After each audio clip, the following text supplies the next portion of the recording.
Hello, everyone. This is Moderate Rebels Live. I'm Ben Norton, joined by my co-host Max Blumenthal. Today, we're going to talk about big tech, a variety of different issues. In the past few weeks, we've seen several scandals related to Facebook, Google, and the publication of the Pandora Papers. You might have seen that people lost their minds this past week because Facebook, which owns Instagram and WhatsApp, went down for several hours. There were also major problems with other platforms, including apparently with Gmail. There were some issues. And now there's this so-called whistleblower from Facebook, which it's quite incredible to see the corporate media embracing a whistleblower. It reminds me of when in the Trump administration, there were these so-called whistleblowers. Well, actively, the most famous whistleblower, actual whistleblower on earth, Julian Assange, is being tortured in a high-security prison alongside so-called terrorists. So it's very suspicious for me whenever we see mainstream corporate media suddenly embrace a whistleblower. It's also reminiscent of a scandal we're going to talk today about, which was, do you all remember Cambridge Analytica? And there was supposedly this whistleblower from Cambridge Analytica. Well, it turns out that much of what he actually said, Christopher Wiley, ended up being totally debunked. And we'll talk about that today. We'll talk about the so-called Facebook whistleblower. And then we're going to talk about the Pandora Papers and how it seems more and more that U.S. spy agencies, intelligence agencies, spooks, and feds that throughout the world for so many years have carried out meddling operations and disinformation campaigns. Increasingly, those campaigns are coming back home. And more we see information war targeting domestic populations. A major Canadian newspaper just acknowledged that the military has been testing its propaganda campaigns, its information warfare techniques against its own domestic population. And increasingly, I think we see very similar campaigns in the United States. And the corporate media is, of course, a handmaiden. CNN is really pushing a lot of this coverage. So, Max, let's just begin. I want to talk at the beginning of this stream, because I know people have a lot of questions about this so-called Facebook whistleblower. It's all over the media 24/7 right now. She just testified in the Congress. CNN is doing constant coverage. And what is your take on this so-called whistleblower? And why is the media, after demonizing, constantly demonizing Edward Snowden, Chelsea Manning, Julian Assange, actual whistleblowers, why all of a sudden does it care so much about this whistleblower? Well, first of all, thanks for that excellent intro. And also for wearing the same shirt as me in the next live stream. We're both going to be wearing black berets and we're going to strum folk tunes together. We'll be sitting on stools. And if we're Simon and Garfunkel, I think I'm Garfunkel because I have more male pattern baldness. But but that was a really good lead in to this discussion, and tying the Pandora Papers to the Facebook's quote unquote whistleblower. I mean, who absolutely makes a mockery of whistleblowers. If anyone watched my and Ben's stream about dissidents that are weaponized against official enemies, this whistleblower reminded me a lot of dissidents, particularly the official U.S. cultivated dissidents, especially Naira, in the way that she was so prepared and coached by the national security state and had been plucked almost out of nowhere in order to deliver a testimony that dovetailed so closely with the Democrats' censorship agenda that was rolled out, beginning with Hillary Clinton's first public statement after losing to Donald Trump, where she condemned fake news and called for its obliteration through a partnership between the government and big tech. That's obviously what Frances Haugen was carted in to do. And Frances Haugen, go search her on any search engine, try to find her LinkedIn. It's locked. Her Twitter account is locked. Her Twitter account was immediately verified, which is a telltale sign that big tech has some kind of relationship with the forces that cultivated Haugen. She has almost no background that we can discern. The right wing claims that she was part of the civic responsibility team of Facebook that buried the story about Hunter Biden's laptop and prevented users from sharing the New York Post article about Hunter Biden's laptop at the tail as Biden and Trump entered the finish lane for the 2020 presidential election. It was one of the most overt cases of online censorship in order to tilt the race towards Biden. It was a shocking. I don't know if that's true. I just see it on right-wing sites, so you have to ask questions. But we have to ask questions about who this person is and what her agenda is. And she makes her agenda fairly clear in her opening statement, but she's kind of vague about what she wants to do. Essentially, she's calling for massive government oversight of Facebook and Instagram. And she's right that their algorithmic amplification of certain toxic sites is wrong and needs to be reined in. She's also right that Instagram encourages toxic self-images, particularly among young women. I mean, the whole culture of Instagram is absolutely disgusting. There's a reason that China's government has taken action against it because they don't want their society to be completely poisoned. But what is the agenda here? It seems to be much more far-reaching than simply limiting what Frances Haugen called anger-driven virality. And it's just about giving the government the more ability to censor the internet as a whole and social media in particular. There is a desire among the our ruling elite now, and particularly those who identify with the left of center and the Democrats, to get rid of Section 230. Section 230 of the U.S. Code that was passed in the Communications Decency Act immunizes social media companies and internet hosting sites from lawsuits related to third-party content. So basically, if Section 230 is removed, and then somebody could, I mean, we talked about this on a previous show, Ben and I, about the insane lawsuit that we faced, a phony lawfare attack on us by a wealthy neoconservative heiress. Now, that lawsuit could have potentially been directed against any site, for example, WordPress for hosting us and hosting the Gray Zone, or YouTube for hosting this live stream, if Section 230 were removed. And that would mean that those sites, Facebook, YouTube, which is owned by Google, would begin removing all content that was considered controversial or opened them up for further lawsuits. So they would self-regulate all inconvenient information out, which is actually something they might want to do anyway, because they're trying to get rid of smaller companies. And, there would be this huge boon for online content moderation, which the government would directly participate in. So that's a huge red flag there. And then we see, and we should throw this video up, another telltale sign that Frances Haugen is not a whistleblower, but is actually a kind of, I mean, it might be too extreme to call her an intelligence operative, but she concludes her opening statement by mentioning that Myanmar and Ethiopia, which are two targets of US empire right now, are just the beginning, and that these countries or their governments are actually using Facebook to target their opposition, US-backed opposition.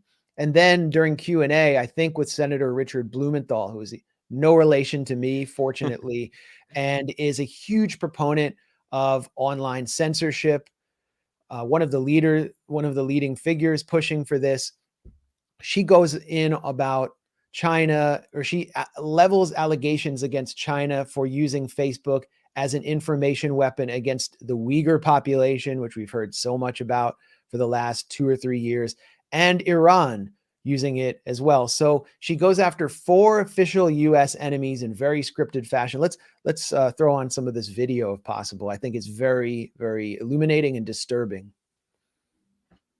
So this is from her hearing in U.S. Congress. Here we go. Put the audio on. What we saw in Myanmar and are now seeing in Ethiopia are only the opening chapters of a story so terrifying, no one wants to read the end of it. Congress can change the rules that Facebook plays by and stop the many harms it is now causing. We now know the truth about Facebook's destructive impact.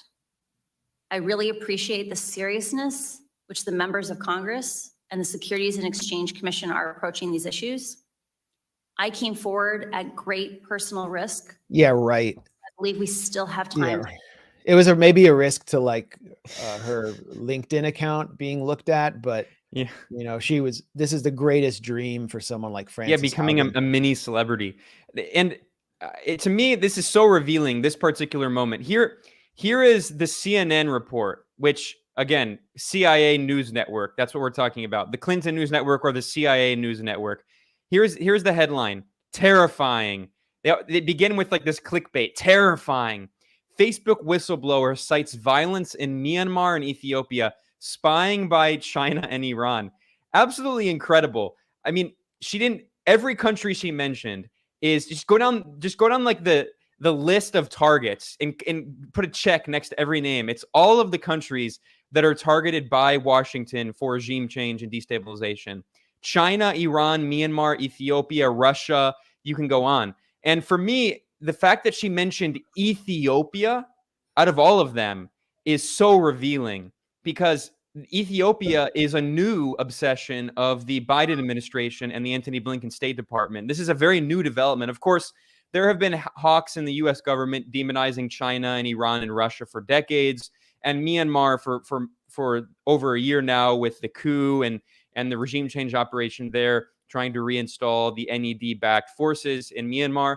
But Ethiopia has become like one of the pet projects of the Blinken State Department, and specifically of Samantha Power, the queen of R2P humanitarian intervention over at USAID. So the fact that Haugen mentions Ethiopia specifically is so suspicious, because no one in Washington, outside of those little bubbles, no one in Washington is just sitting there thinking about Ethiopia. There are, of course, all these neocons. Well, no one outside of Washington. No one outside of Washington except Ethiopian diaspora folks. Yeah.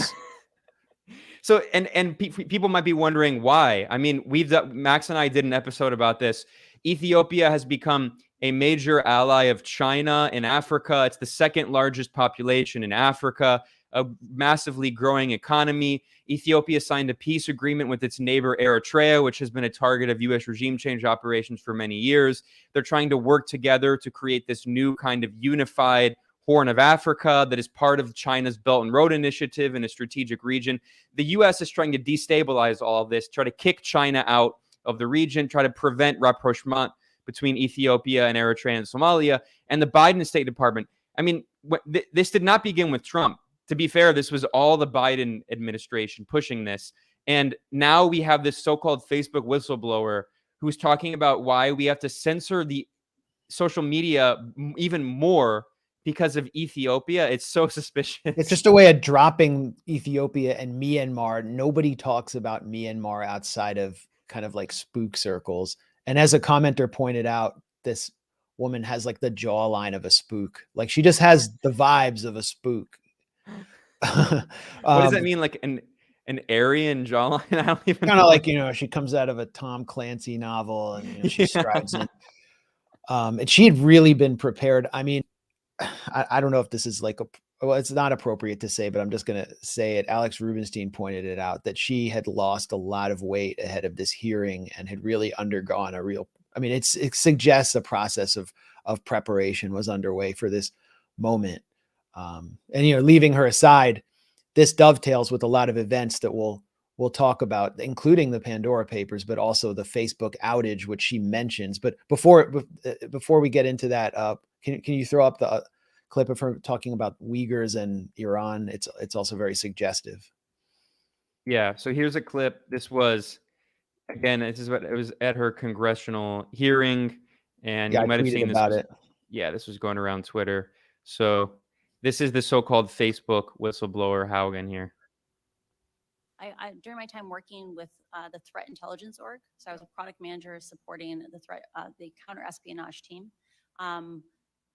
My team directly worked on tracking Chinese participation on the platform, surveilling, say, Uyghur populations in places around the world. That you could actually find the Chinese based on them doing these kinds of things. So Facebook, Yeah. oh, I'm sorry. We also saw active participation of, say, the Iran government doing espionage on other state actors. So The Facebook's- Iran government. And I believe Facebook's consistent understaffing of the counter espionage, information operations, and counterterrorism teams is a national security issue. There we go. All of this. I mean, I'm going to go out on a limb and say it.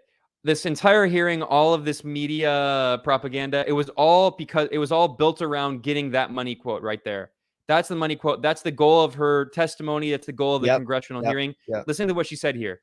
Information operations. A little bit. Sorry, back more. Here we go. Listen to this quote. This is definitely a thing that is happening. And I believe Facebook's consistent understaffing of the counter espionage, information operations, and counterterrorism teams is a national security issue. She says Facebook's supposed consistent understaffing of counter espionage and counterterrorism operations is a national security threat to the US government. So, of course, the solution is more censorship, more so-called counter-espionage work, and more so-called counterterrorism, which just means removing people who criticize U.S. foreign policy, removing people who can be deemed a so-called terrorist threat. I mean, it's blatant political censorship we're talking about, and that's what this is all about.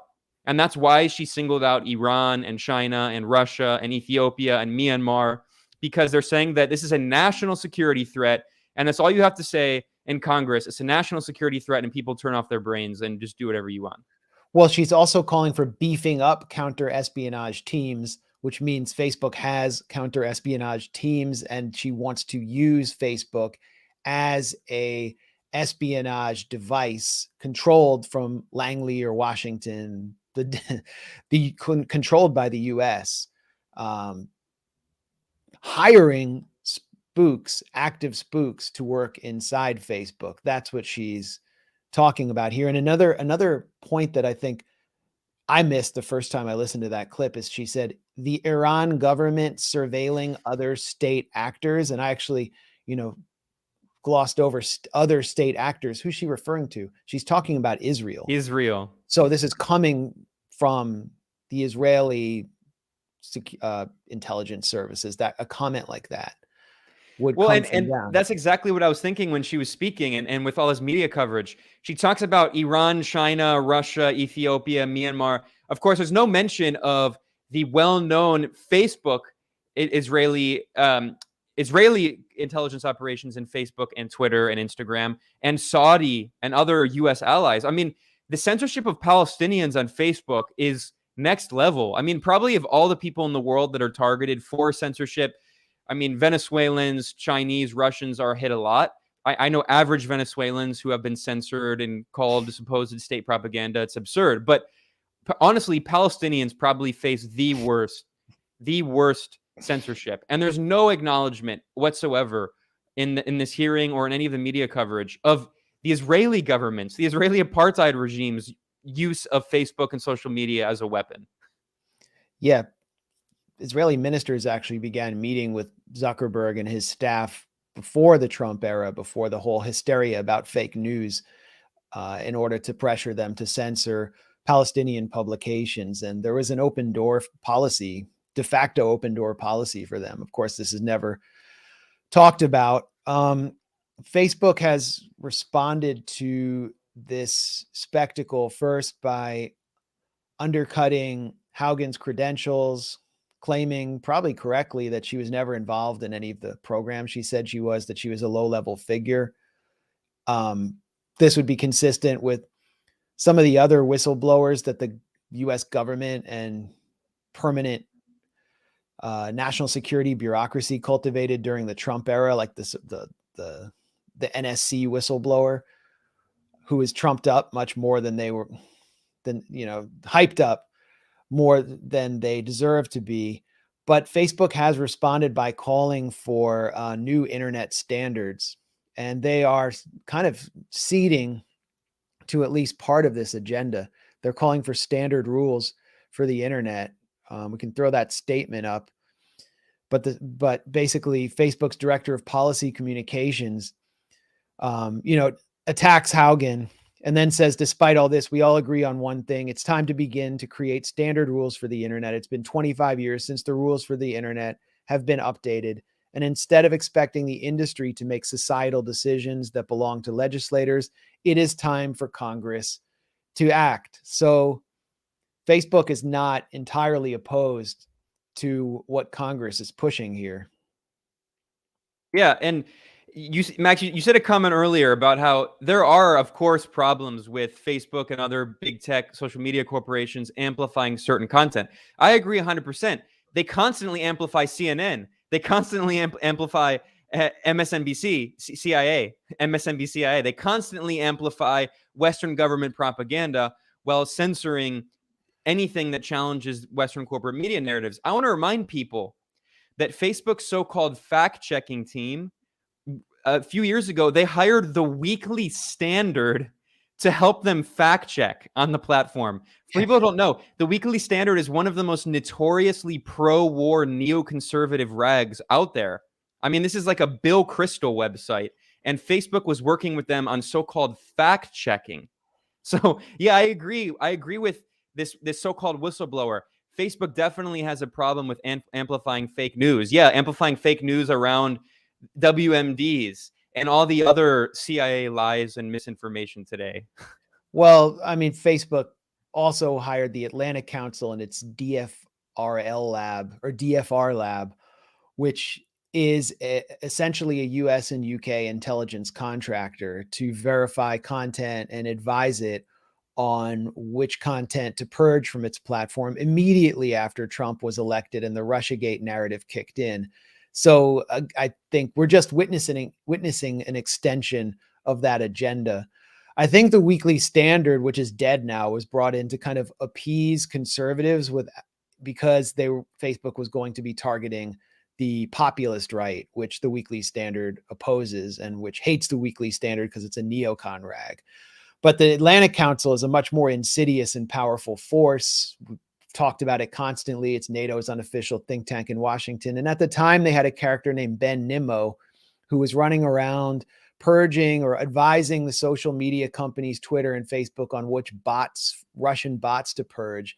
And they were purging real people like this pensioner, Ian something from the UK, and a famous Ukrainian concert pianist named Val Lisitsa, who was opposed to the nationalist Western-backed government in Kiev.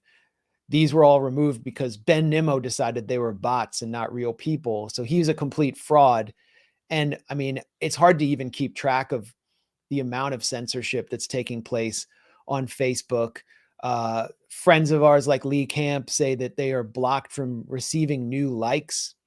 When, like at Redacted Tonight, Lee's show, he cannot receive new likes on his Facebook page.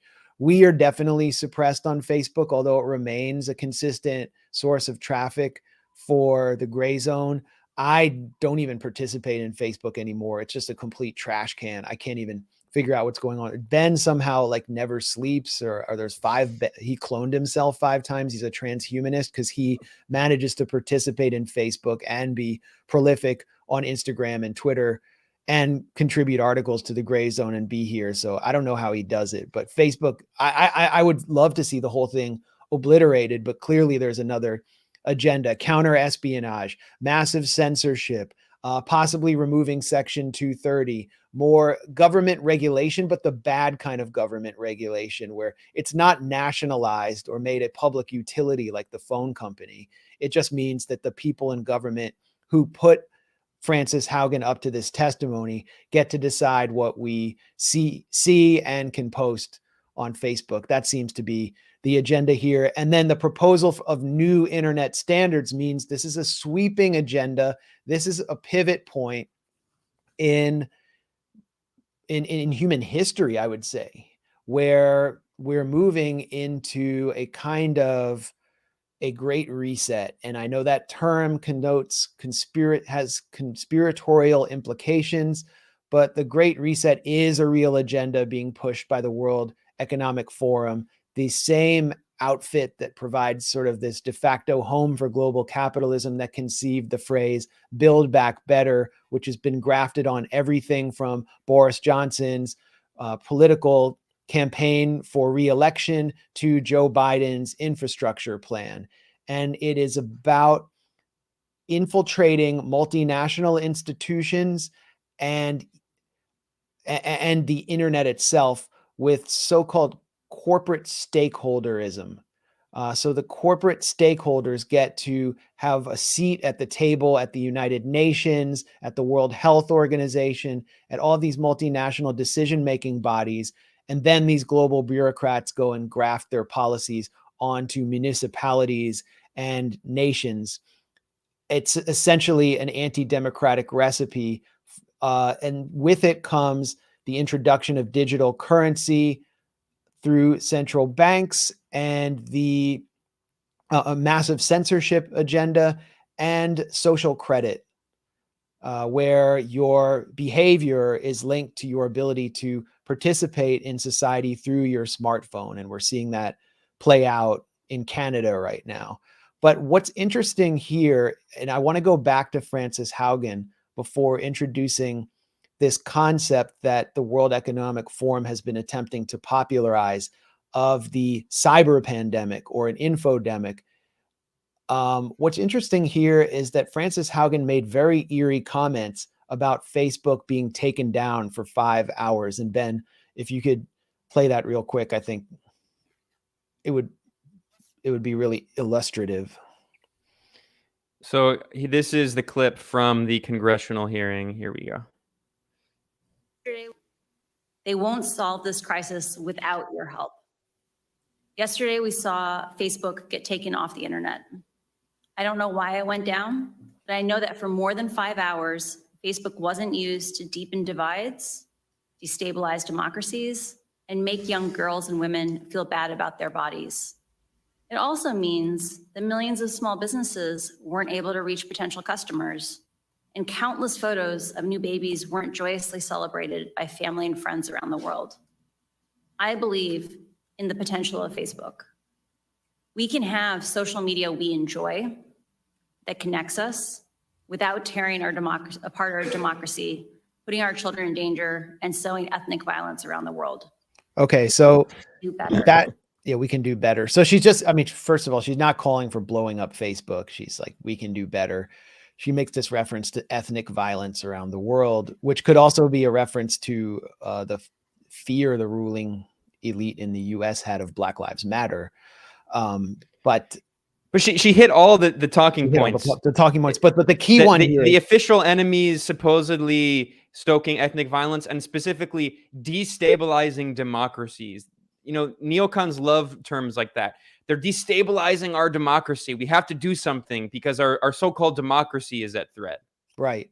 But the weirdest part was that she mentioned the takedown of Facebook, and she said, of course, I don't know why it went down, but the timing was serendipitous.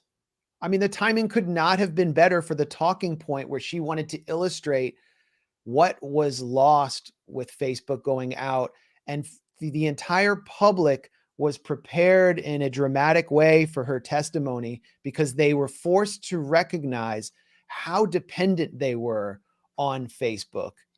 Well, and its products. And I want to underscore this point again. A lot of people don't realize not only does Facebook own Instagram, it also owns WhatsApp.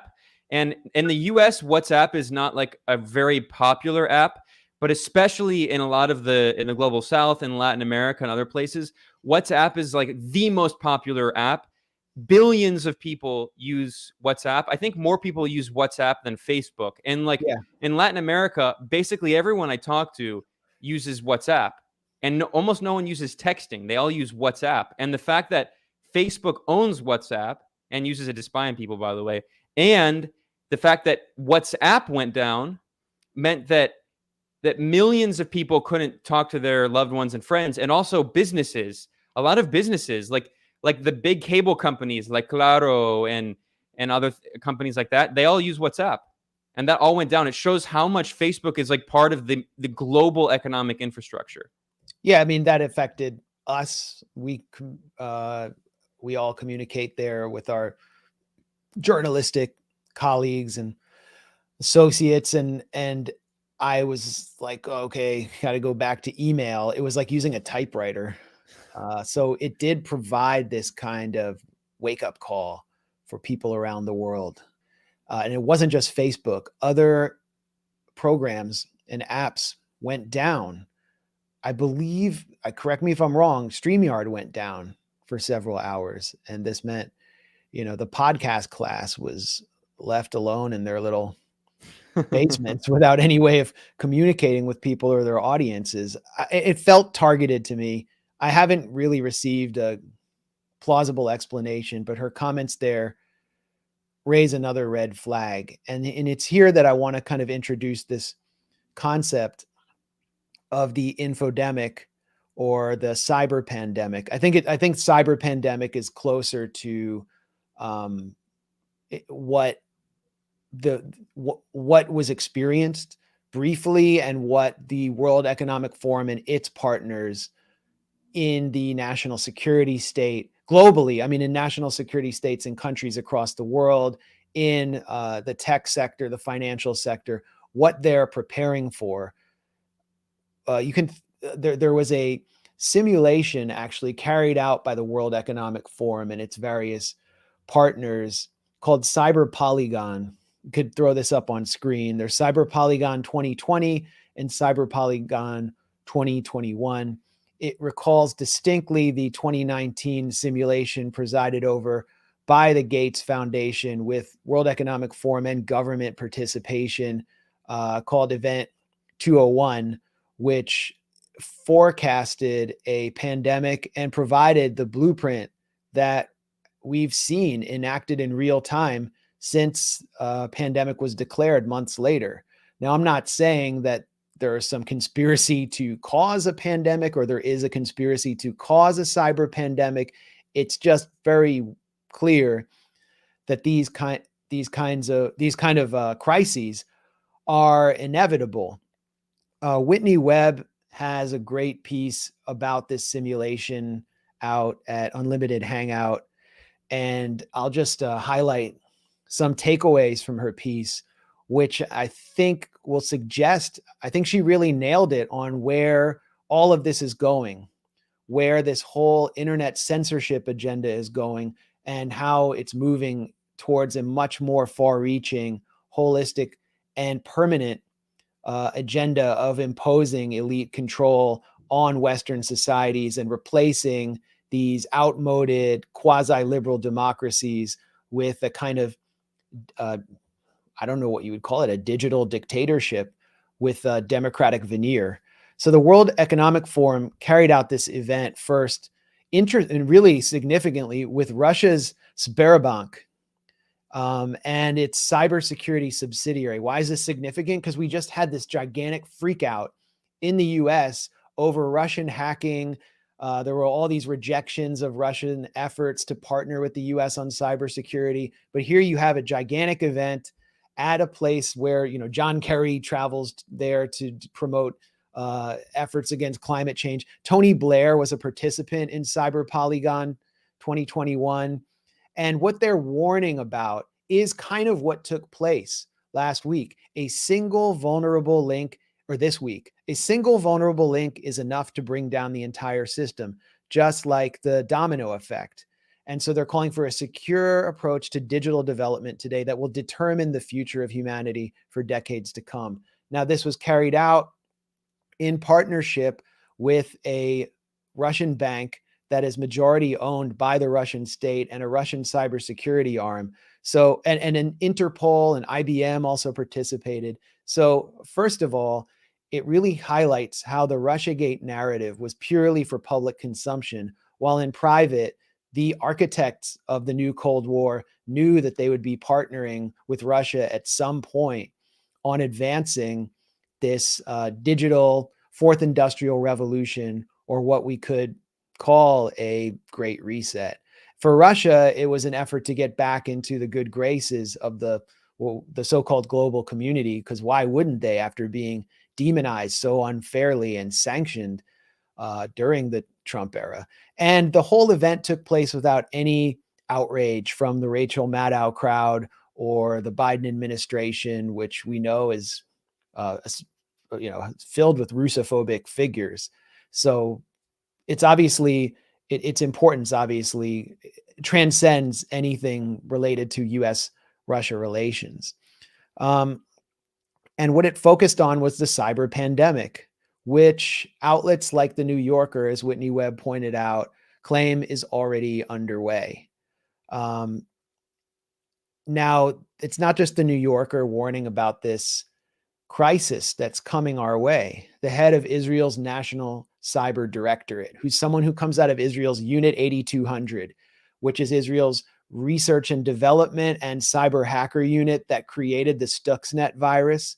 Yuval Una warned last year that a cyber winter of cyber attacks is coming, and coming faster than even I expected. And we can turn to the SolarWinds hack, which was blamed on Russia, as an example, along with the ransomware attacks on the Colonial Pipeline, which briefly shut down the supply of fuel across the East Coast here in Washington, D.C. It wasn't that much of an inconvenience, but I could only buy regular gasoline. The premium gasoline was sold out, and several gas stations were emptied out of their supply for like 2 or 3 days. But this is just a preview of what's to come in an economy and a political system that is going to be completely digitized. And when you have these crisis level events, well, just look at all of the new, some would call draconian measures that have been imposed under quasi-emergency law during the current pandemic, and consider what could take place during a cyber pandemic, which the World Economic Forum and all of its global partners are already preparing for. So I think we should really look at this week as a preview of what's to come, as a real turning point. I think we're at an inflection point, and something deeply disturbing is just over the horizon. That's there's another element of this. It's especially ironic considering you brought up Russiagate, and considering how just a year ago, 2 years ago, there was such an obsession with demonizing Russia and portraying Russia as the root of all of these problems. And that is a scandal, a kind of a brief media scandal, but a scandal you might remember that was all over the corporate media when it was, in the national consciousness for however long the U.S. national attention span is. How long can a story last? A week, 2 weeks? But do you all remember Cambridge Analytica? There was wall-to-wall 24/7 coverage. And the narrative was that this company that was linked to the Donald Trump campaign, which, it was linked to the Donald Trump campaign, and this billionaire who backed him, that it supposedly helped Russia steal the election on behalf of Donald Trump, which is absolutely absurd. And then there was this very weird whistleblower who came out, again, a so-called whistleblower from Cambridge Analytica, Christopher Wiley. Remember, he had pink hair, and he was like this vegan punk. Well, he was the one who helped bolster these conspiracies that Russia had been using Cambridge Analytica to steal the election. And here we are. You can see on the right here, it's Christopher Wiley with his pink hair. And he was, for a few weeks, maybe you can say a few months, he was like a kind of media celebrity, right? Like this current so-called whistleblower, Francis Haugen. Well, as our friend Alexander Rubinstein pointed out in this piece, that story ended up being totally bogus, like pretty much all of Russiagate. And as he summarizes it here, so-called whistleblower Christopher Wiley from Cambridge Analytica and neoconservative The Guardian reporter Carol Cadwallader, they earned film deals and flashy awards by blaming Brexit and Trump on a sweeping conspiracy supposedly between data firm Cambridge Analytica and Russia. A British government investigation shatters their claim to fame. So what happened is the British government conducted a months-long investigation. In fact, I think it was a years-long investigation into this, and they found zero evidence. Here's what this so-called whistleblower, Christopher Wiley, claimed. When I was at Cambridge Analytica, the company hired known Russian agents they had data researchers in St. Petersburg, and they tested U.S. voter opinion on Putin's leadership and hired hackers from Russia, all while former Trump chief of staff Steve Bannon was in charge. Now, he also wrote this book, Mindfuck, Cambridge Analytica and the Plot to Break America. And I love how they can never say fuck, so they have to put like an asterisk, mindfuck, and it's seen as like, oh, he said a swear word, he's cool, he's badass. And it became an Oscar shortlisted Netflix documentary called The Great Hack. In fact, Christopher Wiley, out of nowhere, this so-called whistleblower, it earned him a spot on Time Magazine's 100 most influential people list. And you can bet that if we hear more of the so-called whistleblower from Facebook, Frances Haugen, she'll get included on these influential people lists for a few weeks, and then she'll be forgotten a few months later. You can see they each have an image that's intended to be relatable for a certain group of a certain group, the kind of group that like Facebook would target. Like they both relate to micro-targeting groups. Frances Haugen, sort of, suburban white women who are disgusted by their daughters being on Instagram all day, looking at this degrading influencer content and emulating it. Christopher Wiley, he's sort of a punk, he's what do they call him? The gay Canadian vegan. So he called himself proudly a gay Canadian vegan who somehow ended up creating Steve Bannon's psychological warfare mindfuck tool, who enjoys a wild ride from fashion to fascism to fashion. And Alex points out that after starting out as a fashion school student, he said he was hired by H&M. This fashion guy with pink hair. Yeah, I mean, that was sort of a different era because it was the Trump era. It was about the introduction of figures like Christopher Wiley. Obviously such a fraud. I mean, he eventually did events with Bill Browder and just revealed what a clown he was, but it was about getting progressives, and particularly young progressives, on board with the new Cold War. And it worked in some case, in some cases. I mean, I remember a lot of like the left, like what we consider the left in the US, was on board with Russiagate and was, gleeful about the P tape and the Steele dossier just because it was about getting Trump. But where did that wind us up? Well, and then this also leads to the whole red-brown thing, because Christopher Wiley, who's got this kind of like anarcho regime change politics, he was helping push this narrative that Russia is supporting fascism and all this, which very neatly dovetails with NATO propaganda. But anyway, the point is, as this article at the Gray Zone pointed out, this is from 2020, so this is pretty recent news. As this points out, the British government conducted an investigation, and it was conducted by Elizabeth Denham, the UK information commissar. Sorry, I mean information commissioner. Russia has commissars. The great Western democracies have commissioners. And anyway, they conducted this investigation, and the British Information Office, and they produced a report that contradicted virtually every major prediction and assertion that Wiley and this neoconservative The Guardian journalist Cadwallader made about Cambridge Analytica and its supposed role in UK politics, published this October. So this was published in October of 2020, a year ago. The British government report their investigation found no evidence of Russian meddling. So again, this is from the UK Information Commissioner's Office. They spent over 2 years investigating Cambridge Analytica, and including its parent company, SCL Strategic Communication Laboratories. They found no evidence of Russia supposedly hacking the vote and hacking the minds of Britain so they would vote in support of vote in support of Brexit. So just a year ago, we can see how quickly people just totally shift and do a 180. You can't. you can't overestimate how short people's attention spans are. For me, this is what's so incredible about this, is because we go from every few months, there's all these scandal. We go from scandal to scandal. And then people are so upset for a few weeks, and then it goes to another one and they totally forget. And they might even do a whole 180. And we're supposed to believe that that Russia is hacked our minds and forced people to vote for Trump. And then they forced British people to vote for Brexit. And then now Facebook is being used by Iran to spy on Israel. So we have to, I mean, it's so clearly manipulative. Yeah.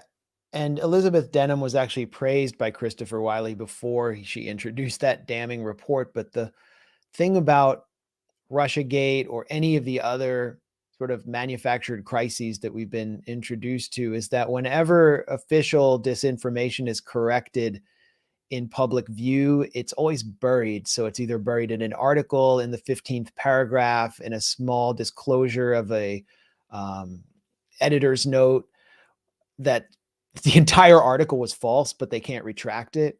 Or you have a report like this, which barely generates any attention. That's why I wanted Alex to do this article at the Gray Zone, and we worked so hard on it. It was so important to get that on the record, that this entire narrative about Cambridge Analytica and Facebook was basic, and them colluding with Russia and Steve Bannon. And I mean, it was all about, Bannon's mindfuck psycho weapon was completely bogus. And that what Cambridge Analytica was doing was what pretty much every other company does with micro-targeting. And if anything, it wasn't very good at it. It was a victim of its own hype. And no one reported on it. No one cared. The damage was already done. Hillary Clinton promoted Christopher Wiley, and Carol Cadwalladr won all these awards, even as she was kind of covertly working with the Integrity Initiative, which is a British intelligence operation that we've exposed at the Gray Zone. And everybody just moved on. And it'll be the same with this latest Facebook whistleblower op and everything else that we expose at the Gray Zone. The whole rest of the media just moves on. I want to address a few comments that I've been reading. One asked if I'm still living in Senator Richard Blumenthal's house. I've never been to Senator Richard Blumenthal's house, and he's not my dad.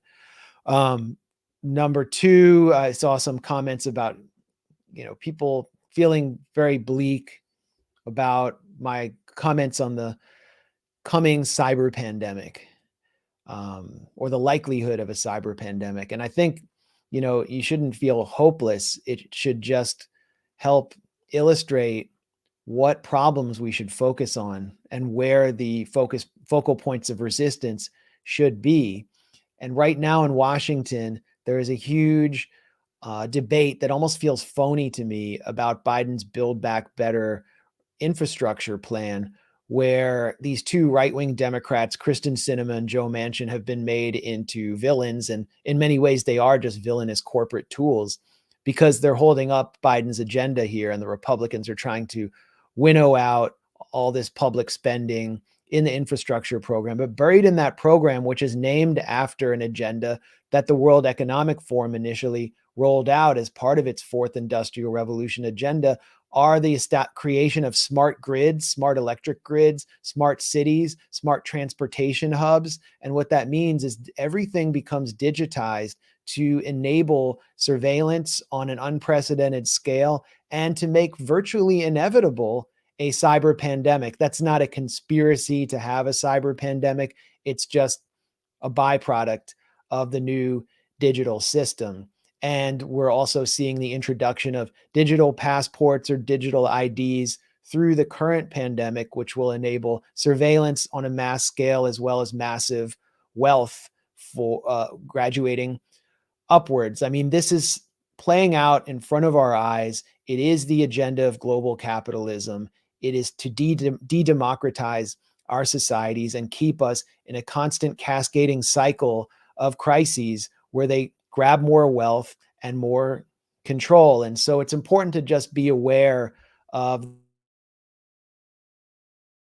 the various obsessions and to understand where the focal points of resistance should be, rather than just being hopeless and feeling completely powerless. And here, I mean, I don't know if Ben, you want to add anything, but I think we should transition to the Pandora Papers because it completely ties in with the conversation we've been having.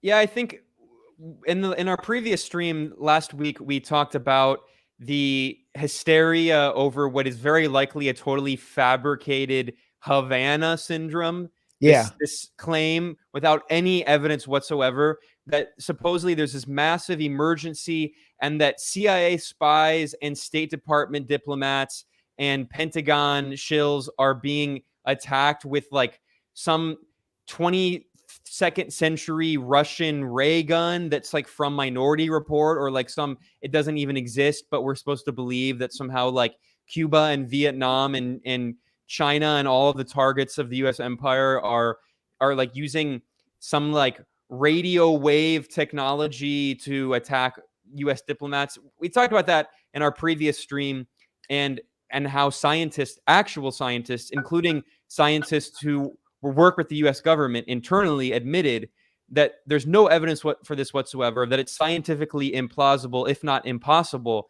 and that the most likely cause of this so-called Havana syndrome is psychogenic, that is psychological, it's psychosocial. And I think so much of what we're seeing now, and especially around social media, is trying to fan the flames of this digital hysteria to create this idea that there's a massive social crisis that requires a massive crackdown by the government. And it's so similar to disaster capitalism again and again, right? And ironically, the figure who helped popularize that term, disaster capitalism, herself was kind of taken over and subsumed by that same system. I'm talking about Naomi Klein, who has very much become part of that kind of like left liberal, mainstream, pro-imperialist blob who, anyway, that's a whole other story. And Shoshana Zuboff, who coined the term surveillance capitalism. She's part of that crowd as well. Yeah, absolutely. But I mean, we see that anytime there's any of these emergencies or crises like the pandemic, and that's not in any way to suggest that like they were created in any way, but capital and the capitalist class, billionaires, Wall Street, the military industrial complex, the war machine always take advantage of these crises and use it to push through all of these agendas that they had. And of course, we have 9/11, the Gulf of Tonkin, we have so many different incidents.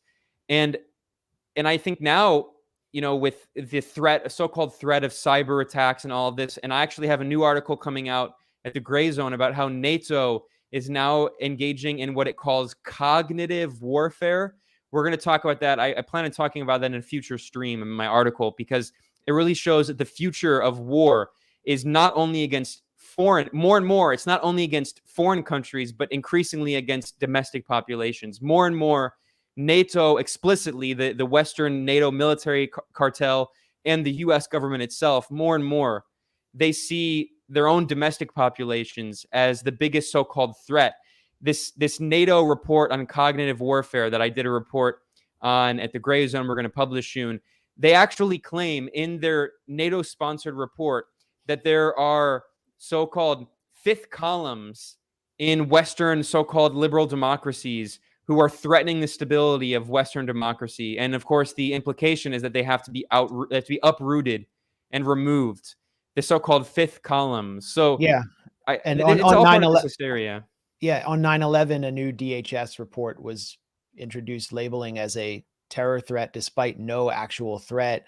Those who question official pandemic policy. And so new fifth columns are being added constantly, but we hear these terms about fifth columnists. In the UK, it destroyed the career of Jeremy Corbyn, anti-Semite, anyone who questions official policy on Israel-Palestine.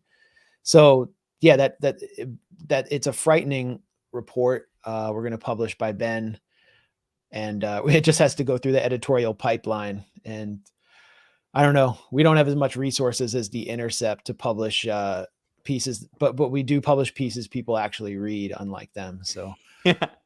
And speaking of The Intercept's owner, Pierre Omidyar, is a backer of the organization responsible for introducing the Pandora Papers. And the attribution of those papers is not provided. We have no idea where they came from. And this same figure, Pierre Omidyar, is heavily involved in the fourth industrial revolution in pushing global digital ID on a global scale, particularly in the global south. So it's really interesting when you keep seeing these same figures turn up in all of these different information operations. And Ben, you've been shredding the Pandora Papers on Twitter. Absolutely. The Pandora Papers are, of course, not the first example of this.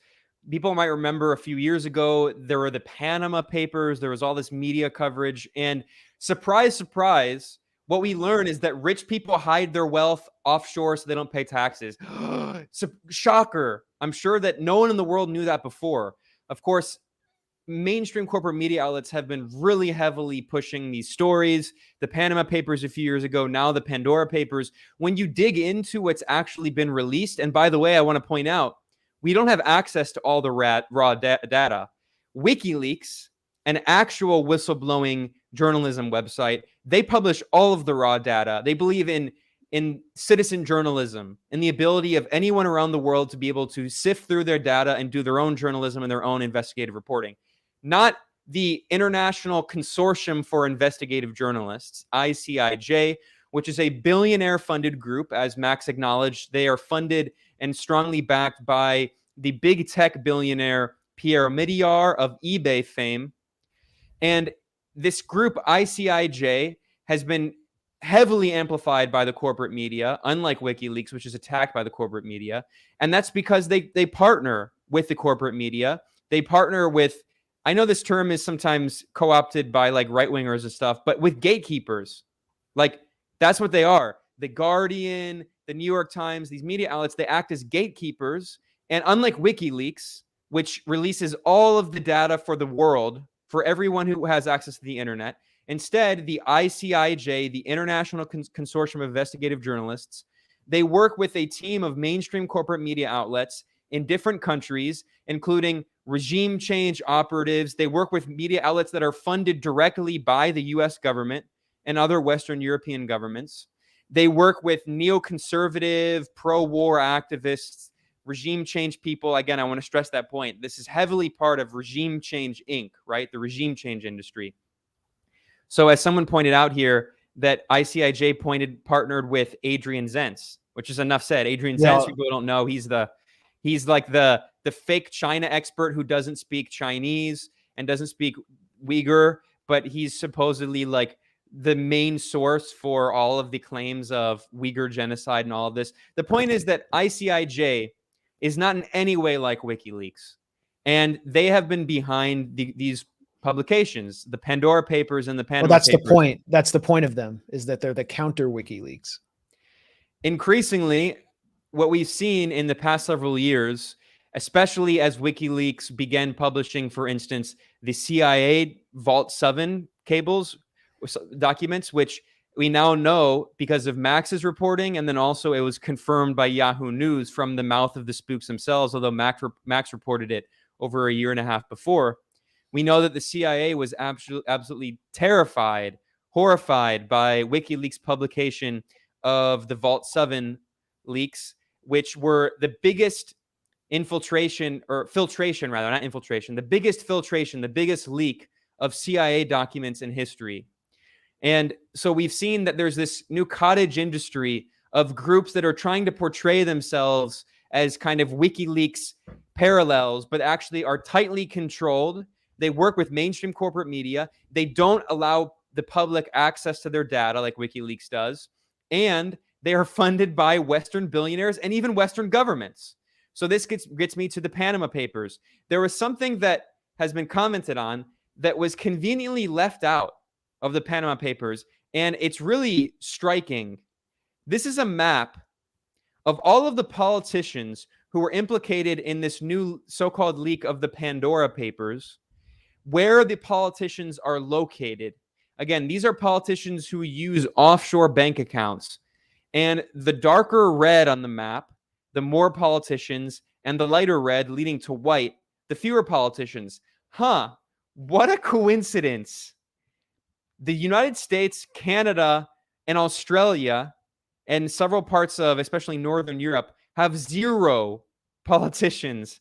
Apparently, US politicians are just so free from corruption. The ICIJ, they worked with hundreds, I believe the number is 700 international journalists, including they had a massive team of nearly 100 US-based journalists from dozens of media outlets, and none of them could find evidence in their millions of documents and their terabytes of documents. They couldn't find any US politicians, and not even just politicians. They couldn't find any major US billionaires or other prominent US nationals in their documents. So in their map, there's no one from the US, but what a coincidence.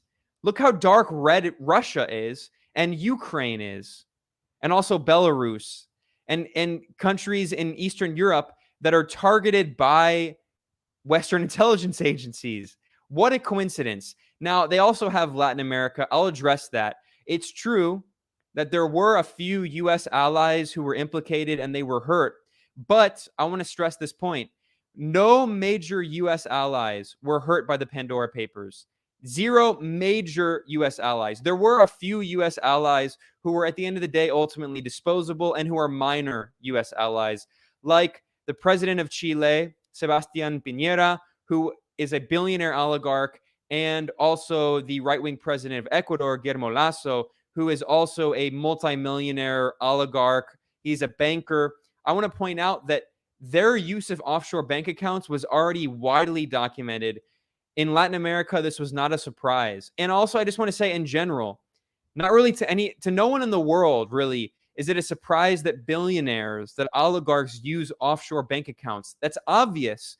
It's been a trope in movies and TV shows for decades of Panama, and increasingly, by the way, the United States itself increasingly is a site for offshore bank accounts for oligarchs who don't want to pay taxes. But I just want to say how convenient it is that this group, the International Consortium of Investigative Journalists, which is funded by numerous Western billionaires, including Piero Mediar, and Max will talk more about Piero Mediar in a second, who he himself and his groups, they work closely, like Luminate, his group, they work closely in partnership with CIA cutouts like the National Endowment for Democracy and the United States Agency for International Development, and also a major CIA asset. And wait, we're about to be taken off air here. You can never say this name. I'll whisper it. George Soros. Yes, George Soros, a longtime ally of the CIA, a longtime asset of U.S. regime change operations. He also funds the ICIJ and its various partners, along with CIA cutouts like the Ford Foundation, a longtime pass-through for CIA operations. This is getting a little anti-Semitic, Ben. And the Rockefeller Brothers Fund, another CIA cutout. The point is that this group partners with all of these CIA cutouts and is funded by Western billionaires. And it's so dedicated to showing us how corrupt Eastern European Slavic, the Slavic oligarchs are. But what a coincidence. There are no Western oligarchs included in their documents. I'm just going to go out and say it. I think it's very likely that this is yet another example of what is called a hack and dump operation. That is where a Western spy agency, likely a US spy agency, hacked these materials, sifted through it, removed materials that would violate national US law because this is a US spy agency, so they're not going to implicate US nationals and US politicians, and then selectively gave that information. They dumped that information with ICIJ, which is funded by CIA cutouts and Western oligarch billionaires. And then they selectively gave that information to a carefully selected team of media outlets that are on message, some of whom are also funded by the US government, and of mainstream corporate media outlets like The Guardian and BBC to release these materials. And Max, you pointed out on Twitter that more and more this is becoming a tactic that we've seen, and outlets like The Guardian have benefited from these hack and dunk operations, very likely. Yeah. Luke Harding is kind of the common thread here, along with Omidyar, between the Pandora Papers and the Panama Papers. The Panama Papers were released, I believe, in 2016 or 2017, and it was almost precisely the same sort of dynamic taking form there, where a document trove exposes the internal data of 214,000 offshore companies, all which were laundering their assets at a Panamanian firm called Mossack Fonseca. And it revealed financial corruption on a global scale, but somehow did not scathe the ruling masters of the United States and most of its sort of NATO Five Eyes allies. So instantly, a documentary unit is funded by Pierre Omidyar's First Look through its field of vision. And they produced 2 high-profile productions on the Panama Papers to promote it.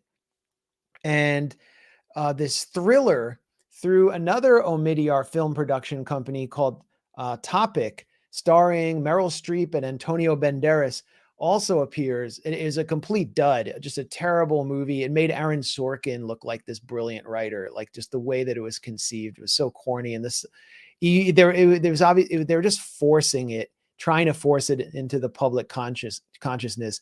And really Netflix still constantly promotes it to people in its algorithm, and no one wants to watch it. Yeah, no one wants to watch it.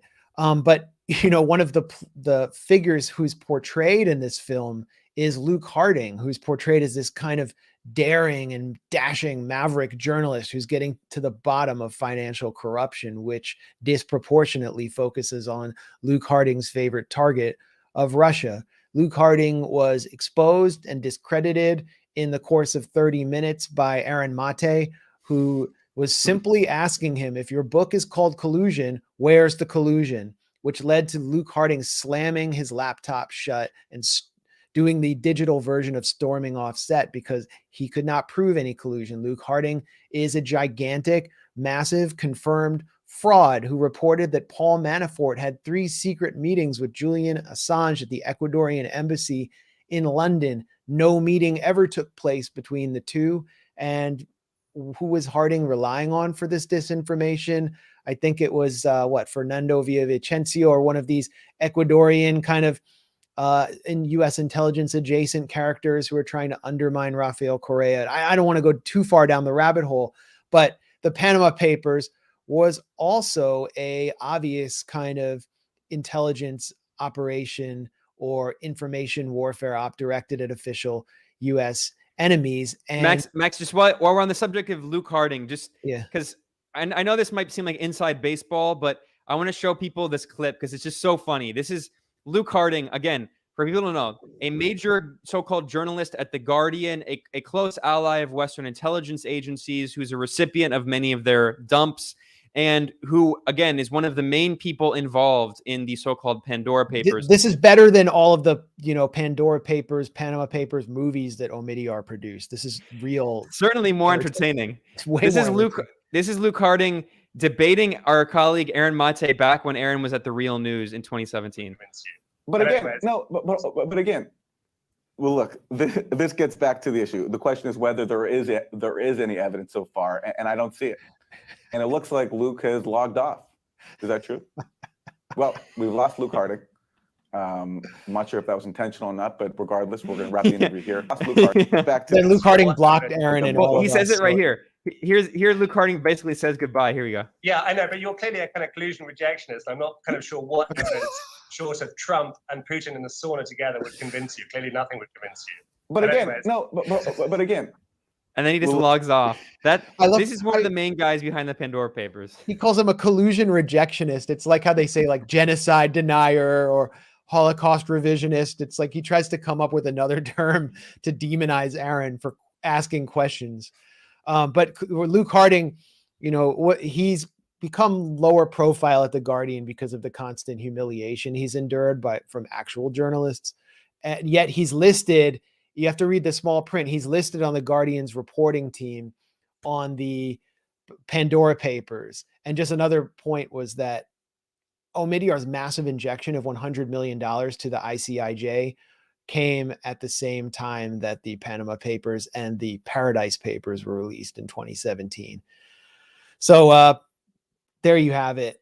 This is like a counter WikiLeaks operation with Julian Assange silenced in jail, unable to operate. It's all very clearly part of a program to do what WikiLeaks did in support of the imperial US agenda. And Ben, you pointed out that the Biden administration has been emphasizing anti-corruption as a kind of hybrid warfare tool. Absolutely. This is what WikiLeaks said correctly back in 2016 with the Panama Papers. U.S. government-funded Panama Papers attack story on Putin via USAID. Some good journalists were involved, but it was no model for integrity. They point out that USAID funds one of the main groups which works with the International Consortium of Investigative Journalists, which is called OCCRP, which is basically, it's a U.S. government information warfare cutout that focuses on Eastern Europe and Central Europe and is targeting Russia and its allies, and uses narratives of so-called anti-corruption and so-called transparency and so-called rule of law. You constantly hear the Blinken State Department talk about the international rules-based order.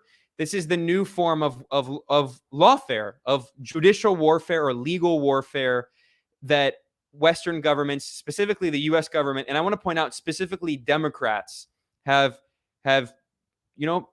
pioneered. This is a major weapon in these new imperial wars. I want to point out that this was clearly tweeted by Julian Assange himself from the WikiLeaks account. This is from 2016, before he was imprisoned, before British police violated the sovereignty of Ecuador and erased him by maybe a Freudian slip there, unfortunately, before they arrested him and violated sovereign Ecuadorian territory by entering Ecuador's embassy in London. But yeah, Max, what you mentioned is a key point. This is a thread I did on Twitter. I'll talk about some of the other important points, but this is one of the points I was stressing, that increasingly, since the Obama administration, we've seen the emergence of what people call lawfare, legal warfare. And see this comment from the very real, legitimate Adrian Zenz. Yeah, don't forget to like and subscribe below. But anyway, and by the way, while we're talking about like and subscribe, we're also over at twitch.tv/thegrayzonenews, and you can find us on Rockfin, ROKFIN.com. But anyway, the point is that increasingly, the U.S. government has used so-called anti-corruption efforts as a front to carry out lawfare. For people who don't know, Max and I have talked about this in our streams focused on Brazil. I did a stream a few weeks ago with Brian Muir over at Brazil Wire, and those guys have published dozens of articles focused on the role of the U.S. Justice Department, specifically the Obama administration Justice Department, and their role, Eric Holder's role in the lawfare against the Workers' Party in Brazil. The FBI and the Justice Department were closely involved with these Brazilian judges, including the judge Sergio Moro, who became like the super justice minister under Bolsonaro. That was like the first major lawfare operation to try to remove the Workers' Party from power. It was the most successful operation. They helped carry out a soft coup against the president, Dilma Rousseff. They impeached her in a parliamentary coup, and then they prevented Lula da Silva from becoming president again, preventing him from running as a presidential candidate, which is what ultimately installed Bolsonaro in power. And these same campaigns, backed by the U.S. Justice Department, were carried out against Cristina de Kirchner in Argentina, the left-wing leader there. They were also carried out against Rafael Correa in Ecuador. So Latin America has been a big target of lawfare operations, but increasingly, lawfare is also being weaponized against Eastern Europe. And there's this idea in Ukraine, which is cartoonishly hilarious, considering everyone knows how corrupt the Biden family is, and the role of Hunter Biden getting paid hundreds of thousands of dollars to sit on the board of Burisma, this Ukrainian gas company. But anyway, we've seen that in Ukraine, that Western governments have been backing these groups that say that they're fighting corruption in Ukraine and all of this. Well, I want to point out there was a White House press briefing, which was very strange. It was a Biden White House press briefing, but it was anonymous and it was done virtually. And in this press briefing, they didn't actually name who the officials were. They just called them a senior administration official in the press briefing. There's no name. So this is a transcript of this press briefing that was done earlier this year. And a journalist who's also not named. So you have a bunch of like spook-friendly journalists who were invited in this anonymous press briefing with the White House to talk about a new U.S. government operation, which is their efforts against corruption, supposedly in scare quotes. And this comes on the heels of the Biden White House declaring anti-corruption efforts a threat to national security. They said corruption is a threat to national security, which means that the White House allows all of these executive orders and these policies that can go through like the CIA and all these operations without congressional oversight to the little extent there is, using anti-corruption as front for CIA operations. Here is the transcript from this spook-approved journalist, again, who's anonymous. Thank you for doing this. As you know, anti-corruption activists periodically urge the U.S. government to use its various assets and capabilities, including the intelligence community, to expose specific cases of corruption overseas, to name and shame corrupt officials. That's not the U.S. government official. Well, at least officially, it could be a CIA asset in the media. This is a so-called journalist who was invited to this closed-door press briefing. And then here's the response from an anonymous senior administration official.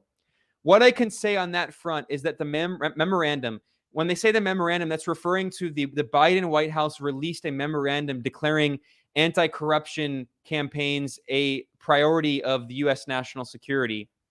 And he said, this senior administration official said, what I can say is that the memorandum includes components of the intelligence community. So the work on that front in part remains to be seen, but they are included, the Director of National Intelligence and the Central Intelligence Agency. So this is right from the mouth of the Biden White House saying that they are going to use the CIA to carry out efforts of anti-corruption work. And I want to point out, look at the way that this question by this spook-friendly journalist was fed to the White House. Anti-corruption activists urge the U.S. government to use its assets and capabilities, including the intelligence communities, to expose corruption overseas, to name and shame corrupt officials. When I heard that, immediately the first person who came to mind is Alexei Navalny. And let's not forget, Alexei Navalny, a Western asset to try to destabilize Russia. Why did he become famous? He became famous because he is a so-called investigative journalist like Luke Harding or like the International Consortium of Investigative Journalists. He's a Western-backed so-called investigative journalist who focuses on corruption in Russia. He focuses on exposing the corruption of the oligarchs who support the Russian government, not the oligarchs who back him, because what Navalny won't tell you is he has his own billionaire oligarchs who fund his operation. And there are other similar so-called anti-corruption media outlets in like Lithuania and Poland and all of these like NATO puppet regimes that are funded by CIA cutouts and Western governments and Western billionaires, including like Khodorkovsky and these Russian oligarch figures who are based in London, and they're political rivals of Putin. And they all focus on the corruption of the Russian oligarchs who support the government, but they conveniently never focus on the corruption of pro-Western, pro-NATO oligarchs. And that is exactly what we're seeing with the Panama Papers and the Pandora Papers and this whole new cottage industry of using so-called anti-corruption efforts as part of a hybrid warfare campaign against targets of NATO. It's so obvious that that's what's happening. Yeah. And it fits in with the architecture of the Global Magnitsky Act, which emerged out of Khodorkovsky's lobbying via Bill Browder and basically paying off of Congress to first enact a Magnitsky Act against Russia and then enact it on a global level. So the Pandora Papers, well, and there's real corruption there. I mean, there's no denying that, but the Pandora Papers really exist to establish leverage. It's about getting leverage in the media for the US, demonize certain figures, and then to go after them. And they are disproportionately in states where the US doesn't feel like it has enough leverage. That's, yeah, and you couldn't have made it more clear. By the way, Navalny has been nominated for the Nobel Prize along with Svetlana Tikhonovskaya of Belarus, who both have thrown in the towel with the US regime change industry and kind of given up on any hope of being real grassroots opposition figures in their home countries. Navalny recently addressed Thor Halvorson's Oslo Freedom Forum via prison, whereas Assange isn't even allowed to address anyone. He can barely address his own family while being in prison. The Nobel Prize nominees, I mean, none of them look like it's a peace prize. None of them are particularly peacemakers. I mean, Henry Kissinger has a Nobel Peace Prize, so I can't be too surprised. Maybe Jacinda Ardern, who's kind of like the global version of the Squad. She's nominated there, but I don't know who else. And like Reporters Without Borders, which is another sham organization, a lot like ICIJ, funded by a lot of the same elements. So, I mean, another kind of institution has been completely captured.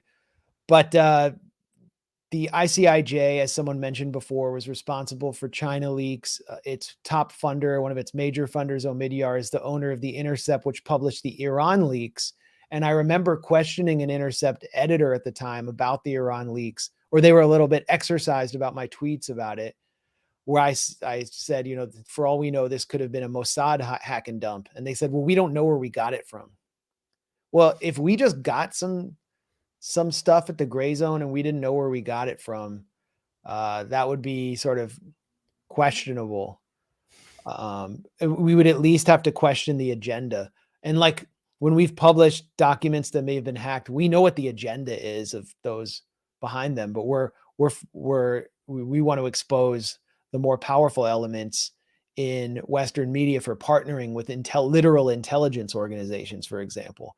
Anyway, it's very clear that it's clear to us, or it appears to us, that US intelligence is partnering with these billionaires, using them kind of as a third party to give them plausible deniability, dumping this information at seemingly well-credentialed, very well-polished journalistic outfits that popped up out of nowhere, and then filtering them into mainstream media organizations, which are themselves owned by billionaires like the Washington Post, or staffed by figures who basically function like intelligence stenographers like Luke Harding, in order to establish leverage on these countries, I mean, that they've just been sanctioning to death for decades, like Zimbabwe. It's pathetic that anyone would take this seriously. And of course, there's a ton of corruption out there, but where is the focus on corruption here from our own media? Well, it reminds me so much of the narrative around human rights violations, right? This idea that there are all these evil human rights violators in these particular countries and nowhere else. It's like, no, of course, there are human rights violations around the world, but only certain human rights violations get focused on while others get ignored. And yeah, there's corruption all over around the world, including, yes, there is some corruption in Venezuela and Russia and Iran and all these countries, but it gets hyper fixated on, hyper focused on. And by the way, government efforts to combat that corruption are ignored, especially in the case of Venezuela, which has bent over backward to fight corruption. Meanwhile, they invisibilize corruption in the West. In this case, literally, they invisibilize corruption in the United States, which is not included. It is absent totally from the Pandora Papers. And meanwhile, who are the targets in all of the media coverage? Our colleague Anya Parmpel pointed this out. If you look at the images used on all of the, man, on a lot Putin's of head the is Western, huge. yeah, Mark Ames made a joke about how Putin's head is 6 times bigger than all of the other evil leaders, and that's because he's 6 times as evil or whatever. I mean, look at this. This is the But he's never Guardian. named. He's never named in the. He's not named. And as Anya pointed out, if you looked at this article in the Guardian, Pandora Papers, the biggest leaks, it has Putin's head is bigger than everyone else. And then you go down the article, and this is directly from the mouth of the Guardian, the voice of British intelligence. Quote, Russian President Vladimir Putin, whom the U.S. suspects of having a secret fortune, does not appear in the files by name. But it says, whom the U.S. suspects of having a fortune. We have no evidence of that. Now, of course, no one's going to deny. No. Obviously, I'm not saying that Putin is like poor, indigent. I'm sure he lives comfortably. But there's this narrative that Putin supposedly has stolen billions of dollars, that he's the richest man on earth. Western corporate media did the same bullshit lie about Muammar Gaddafi when he was alive. They claimed that Muammar Gaddafi was the richest man on earth, that he stole. No, they never had any evidence of it. It's part of the weaponization of so-called anti-corruption, and it's largely about manufacturing consent, especially among like liberal-minded, left-leaning people who are like, well, we have to be against all the billionaires and be against all the corruption. And it's like, no, they're weaponizing this to deceive you by hyper-fixating on Russia, where, yes, there's absolutely a lot of corruption, including a lot of corruption by pro-Western, pro-NATO billionaire oligarchs that doesn't get focused on, whereas the corruption of people who have like 3 degrees of separation from Putin is hyper-fixated on. And as you can see in this article, the so-called evidence they have trying to link Putin is like this woman who like he might have had an affair with in the 90s, and maybe he had an illegitimate child with her, and they try to bring in her daughter and her Instagram account and like show photos of her Instagram account, even though there's no evidence that she's actually Putin's daughter. And in the Panama Papers, that's what they brought in Luke Harding for. It's like, find something connecting this to Putin. Yeah, and then in the Panama Papers, it was all like this cellist, this Russian cellist who has like 4 degrees of separation. Like, it's like that meme of the guy from It's Always Sunny in Philadelphia, where he has the wall of like all the newspaper clippings and he's trying to link it all together. And here's, sorry, that's a different tweet. But I want to point out, it's not just the Guardian. The Guardian had that. Here's the BBC. The BBC also, I mean, British media is just spook central. They have Putin, and then they have Ilham Aliyev, who is the head of Aliyev, who's the head of Azerbaijan, and then of course they throw in a Western ally, the Jordanian king. Some people pointed out the irony, the coincidence that the Jordanian king, his obvious corruption, King Abdullah, his corruption is being pointed out right at the time when he normalized with Syria and had his first phone call with the Syrian government for the first time in like a decade. And here's another article in The Guardian. You would think that the Pandora Papers are all about Putin. Here's an article entirely about Putin, even though, as they themselves acknowledged, Putin is not even named. Meanwhile, there are no U.S. politicians named in the Pandora Papers. So, again, I'm not in any way disputing. There is absolutely rampant corruption in Russia. It is a capitalist, plutocratic government and society. But it's very ironic. Let's not be extravagant there. That's well, I mean, so the U.S. is too. I mean, there are Russian oligarchs, but there are Russian oligarchs who support NATO, who are not ever talked about. Their corruption, like Khodorkovsky, who fund all these operations. Yeah, there are some Russian oligarchs who support the government. Their wealth is keeping London unaffordable, along with other oligarchs, but their wealth is essential to the economy of England, and they are heavily invested in London and very close to the Conservative Party and Boris Johnson, and they are, as for the most part, pro-Western, as you pointed out. I sent you a link to a Fortune article from 2017 when Russiagate really began, and it kind of echoes the narrative that's emerged from the Pandora Papers, which is that Putin is twice as wealthy as as wealthier than the 2 wealthiest men in the world, and basically combined. And this lie actually it recycled a lie told about Fidel Castro, I think in the 70s or 80s, that the CIA filtered out, that he was a billionaire.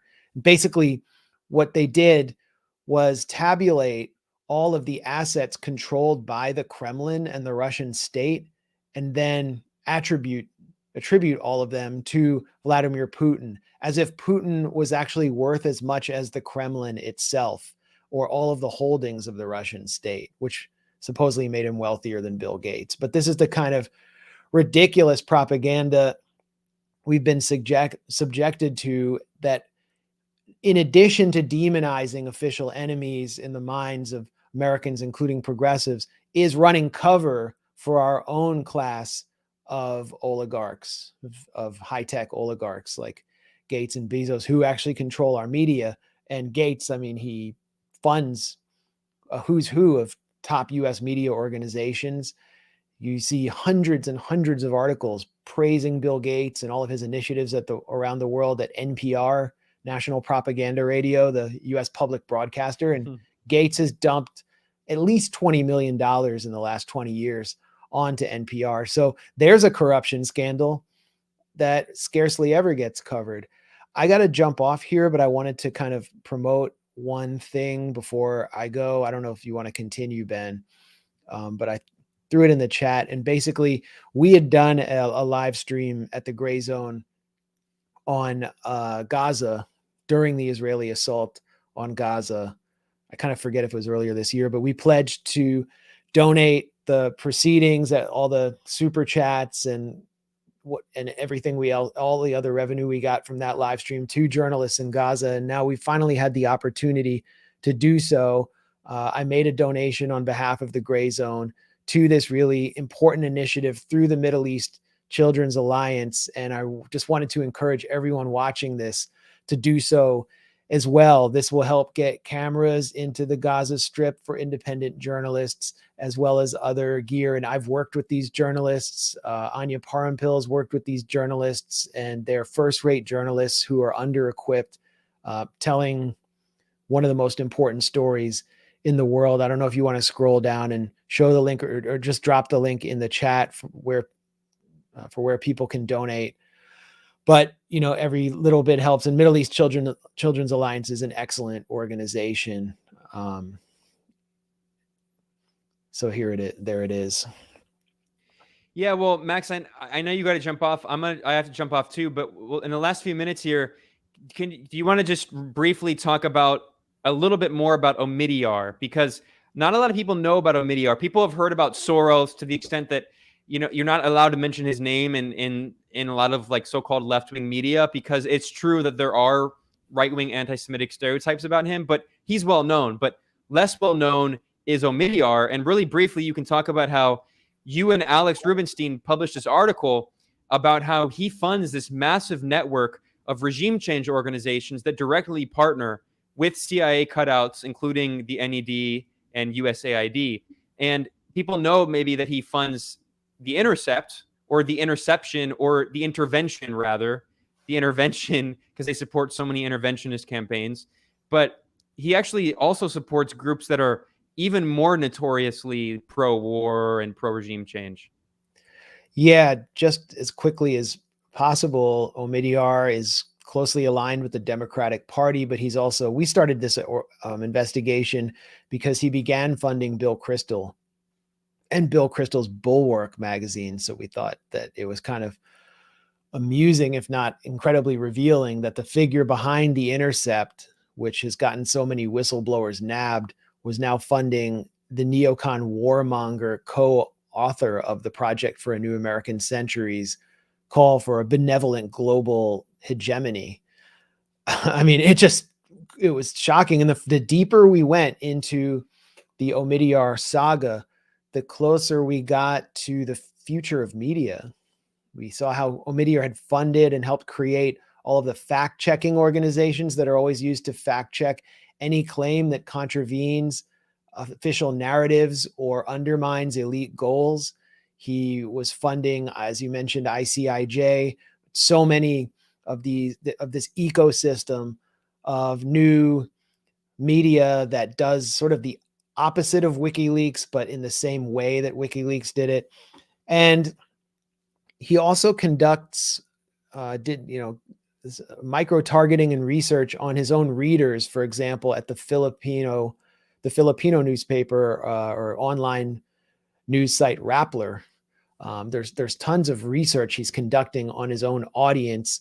And Maria Ressa, who has taken on Duterte and faced repressive measures, is a product of Omidyar. Her whole career, he's responsible pretty much for her whole career and emergence as this major figure. And obviously, we're not claiming Duterte as some kind of hero, but it's amazing how much influence Omidyar has been able to gather around the globe. He is the founder of eBay, and what eBay is all about is Omidyar's continuing business model, which is to get consumers into a system of electronic transactions, digital transactions, where the owner, Omidyar, and his partners can skim off the top and take 35 cents or 15% of each transaction. And so Omidyar is now moving into Africa and India the same way Bill Gates is, through digital ID and wearables, in order to surveil that population. And he's introduced the gov't initiative to advance digital ID globally. And this will bring more, for example, rural Africans into the digital payment system. Omidyar is actually partnering alongside, I think, Gates with USAID and Visa to first advance digital ID and then advance their Better Than Cash initiative, which will work to eliminate cash, paper money in the global south, and then rope all of these mostly poor consumers into a digital payment system and essentially harvest their wealth while keeping them in poverty. The systems that Bill Gates has already been pushing in Africa have not improved the lot of the rural poor at all, but enormous amounts of wealth have been harvested there. So Omidyar, you'll constantly see him wrapped up in partnerships with Gates, Rockefeller Foundation, with the credit industry, as well as the digital surveillance scene. And he's one of the most insidious figures. And it really, during the Trump era, became clear that The Intercept was kind of like the greenwashing of this billionaire, and that he had invested in this project to cover his left flank and give himself this avant-garde image, someone who is challenging power, when in fact he himself was deeply invested in it and had partnered with USAID on initiatives, including in Ukraine, to set up almost overnight a pro-regime change TV station called and online journal called Romadsky, which is now part of the kind of Kiev pro-NATO media scene. So that's kind of the quickest rundown I can, without any preparation, provide of Omidyar, but we're going to be reporting a little bit more on him in the coming days at the Gray Zone and some of his partners and what they're doing in the global south. So stay tuned. Yeah, you can find the 2-part investigative series that Max did with Alex Rubinstein over at the Gray Zone. It's called How Tech Oligarch Pierre Omidyar Funds Regime Change Networks and Partners with CIA Cutouts. And I know you got to go, Max. I'm just going to wrap up in the final few minutes talking more about ICIJ. So do you want to, I don't know if you want to jump off with a final word. No, just thanks everyone for watching and continuing to support us. And I can see we had a lot of viewers. So, thanks. Don't have much more to say here. But great work, Ben, in pulling this all together. Thanks. Peace. Great. Well, before we conclude here, I want to point out a few other things about the International Consortium of Investigative Journalists and the Pandora Papers. This is, I mentioned that when they first came out and people pointed out how absurd it was that they were fixated on Putin, even though he's not even named in the Pandora Papers. Max pointed out that it looks like another hack and dump operation. That term is important. Hack and dump. And it's not like anyway, here's Yahoo News. This is an article acknowledging, quote, spy services are increasingly using a WikiLeaks-like model of posting stolen materials online. In 2018, the Trump administration granted the CIA aggressive new secret authorities to undertake the same sort of hack and dump operations, supposedly that Russian intelligence had used. Now, of course, that's ridiculous propaganda, but this says everything.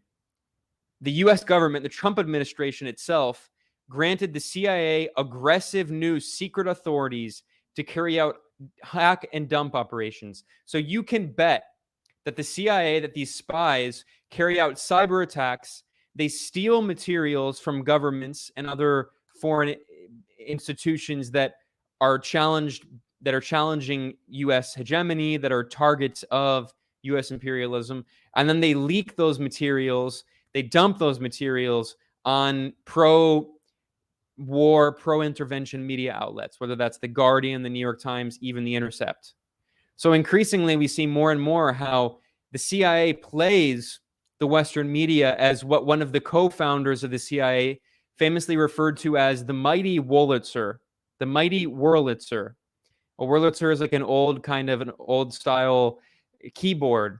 And one of the co-founders of the CIA boasted that the CIA plays the media like a mighty Wurlitzer, a mighty musical instrument. The CIA controls the media, and that has become more and more obvious as it's become so blatant with these funding, with the funding from the NED and the USA and USAID for so many of these media outlets, with their direct collaboration with spooks, with them quoting anonymous CIA officials.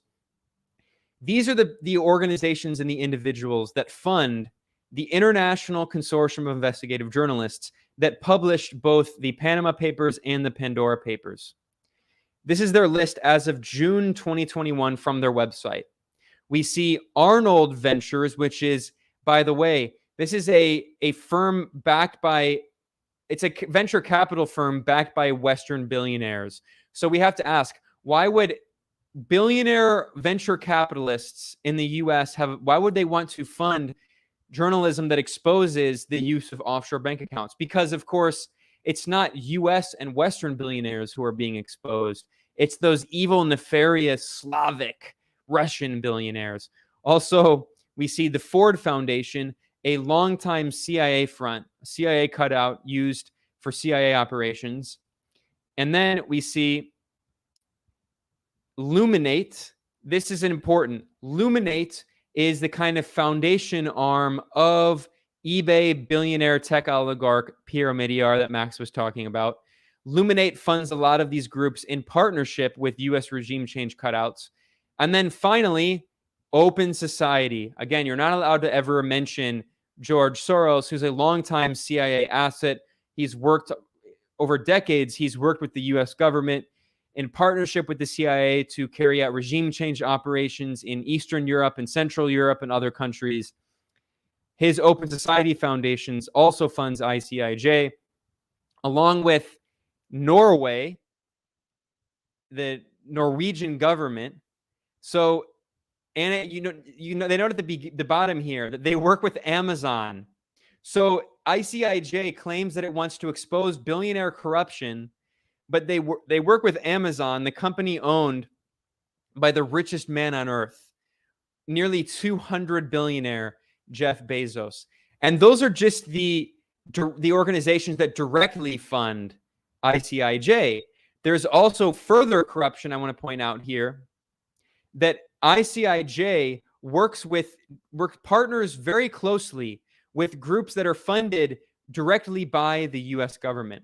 So in the Pandora Papers, the International Consortium of Investigative Journalists, they worked with hundreds of journalists, including more than 75 journalists from the network of a group called the Organized Crime and Corruption Reporting Project.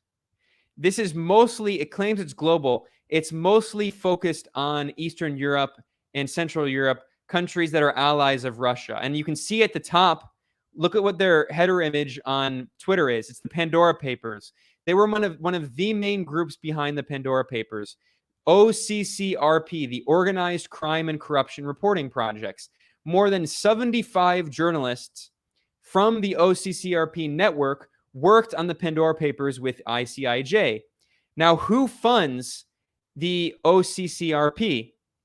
Well, the State Department, the US government directly funds this group, which is one of the main partners in the Pandora Papers and also the Panama Papers. Also, U.S. Agency for International Development, USAID, a longtime CIA cutout. Also, the National Endowment for Democracy, another CIA front that just funds operations for CIA efforts and for regime change campaigns. Once again, we see Open Society of Soros. We also once again see Luminate. Luminate is once again the foundation of billionaire tech oligarch Pierre Midyar, who has also become a major ally in these CIA regime change operations. And then we see the European Instrument for Democracy and Human Rights, also known as the European Instrument for Imperialism and Exploitation of the Global South. This is an instrument of EU soft power. It's directly funded by the European Union. Again, we see the CIA cut out the Rockefeller Brothers Fund. And then we see other groups that like the United Kingdom Foreign and Commonwealth Office and the Swedish International Development Cooperation Agency. So again, this group that is one of the main partners on both the Panama Papers and the Pandora Papers for the main group that published it, ICIJ, is funded by the US government, the British government, the EU, the Swedish government, the Danish government, and CIA cutouts and Western billionaire oligarchs who work with CIA cutouts. So we have to ask a lot of questions about what they're actually doing. And this leads me to their work, briefly discussing their work in Latin America. So here in Nicaragua, on the Pandora Papers, the ICIJ worked with 3 so-called journalists in Nicaragua. And what a coincidence. All 3 of them work at a U.S. government-funded right-wing anti-Sandinista propaganda outlet called Confidencial. And the head of their team is a multimillionaire oligarch named Carlos Fernando Chamorro, who comes from the richest and most powerful oligarch family in all of Nicaragua. And they're all hardcore anti-Sandinista right-wing activists. What a coincidence. Furthermore, if you look at Venezuela's team, there were 16 people who worked on the Pandora Papers. That's a big team in a country that's relatively small. And of course, there are 0 U.S. politicians. I want to stress this point. There are 0 U.S. politicians included in the Pandora Papers. But as media outlets pointed out, there are 1,200 Venezuelan nationals included in the Pandora Papers. 1,200 Venezuelan nationals, but 0 U.S. politicians and 0 U.S. oligarchs, main U.S. oligarchs. Meanwhile, another group that the International Consortium of Investigative Journalists, ICIJ, partnered with in Venezuela is called Armando.info, Armando.info. And they, once again, if you look who funds them, it's the CIA cut out the National Endowment for Democracy, so it's the U.S. government. And once again, it's billionaire CIA asset George Soros and billionaire big tech oligarch Pierre Midyar from his group Luminate. So we see a pattern here. There is a constellation, a group of these Western billionaires, namely Soros and Omidyar, who work with CIA cutouts to bolster regime change operations, especially targeting Eastern Europe and Central Europe, and also Latin America and the Global South. And this is part of, I pointed out in this Twitter thread, and I'm going to turn it into an article. This is part of a growing trend of weaponizing so-called anti-corruption efforts. Here's an article that was just published, an insane propaganda piece in Forbes, the mouthpiece of Wall Street. The article title is "Money Man for Venezuela Accused of Looting Billions Nears Extradition to the United States." And they're talking about this Venezuelan diplomat named Alex Saab, who was arrested in Cape Verde at the orders of the U.S. government. He is a political prisoner. He is a diplomat who was illegally imprisoned, and the U.S. is trying to extradite him, claiming supposedly that he looted billions. This is insane propaganda. What actually happened is that Alex Saab was hired by the Venezuelan government as a diplomat to go around the world to do business with countries to buy food and then to send that food back to Venezuela to use as part of the CLAP food program to provide food boxes for over 80% of the Venezuelan population, because the U.S. is trying to starve Venezuelans with the devastating sanctions and economic blockade, the murderous U.S. blockade that the U.S. has on Venezuela. It's trying to starve Venezuelans by making food unaffordable.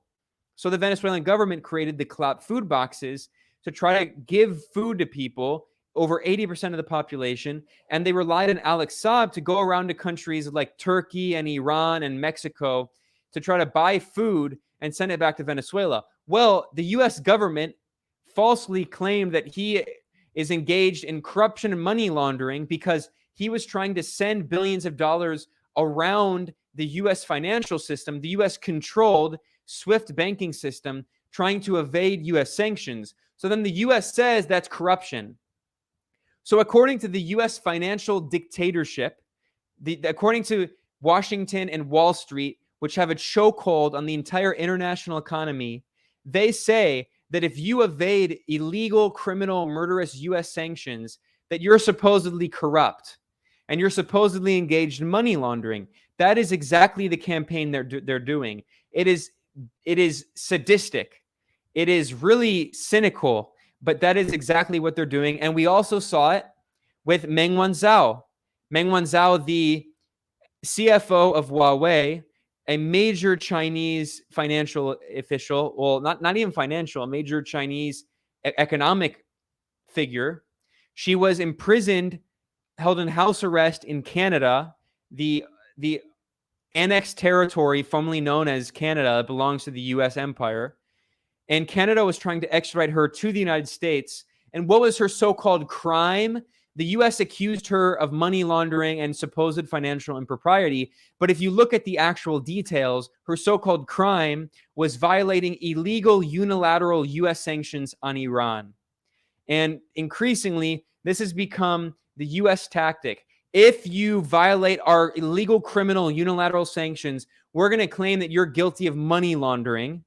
And then we're going to try to extradite you and then use the U.S. legal system and use the international media, which is just a handmaiden for the CIA and MI6. And we're going to use the media and lawfare to accuse you of corruption. This is hybrid warfare.